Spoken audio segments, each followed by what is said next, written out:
करोड़ों अरबों खरबों की तादाद में पक्षी अपनी चोंच में जल भर भर के ले जा रहे हैं और दूर खिला रहे हैं। नारद जी पृथ्वी पर आए, बोले भैया ये क्या कर रहे हो आप लोग? बोले समुद्र को सुखा रहे हैं। नारद जी भी हंस रहे, बोले ये हो सकता है कभी? कभी नहीं हो सकता। समुद्र को कोई नहीं खिला सकता, कोई नहीं सुखा सकता।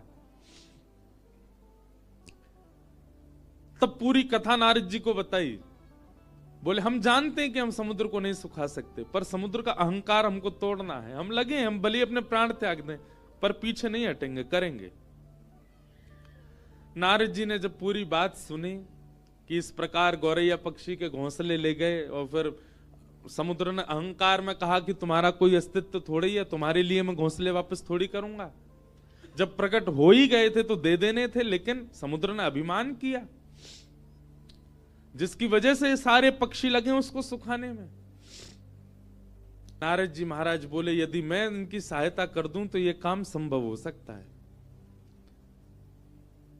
नारद जी सीधे भगवान के पास नहीं गए, मन में विचार किया कि भगवान के परिकर में पक्षी कौन है। भगवान के परिकर में पक्षी हैं श्री गरुण राज, गरुण देव। गरुण जी के पास गए, बोले कि महाराज ये सारे पक्षी आपके अंश हैं और ये सब लगे आप यहां बैठ करके आनंद कर रहे हो।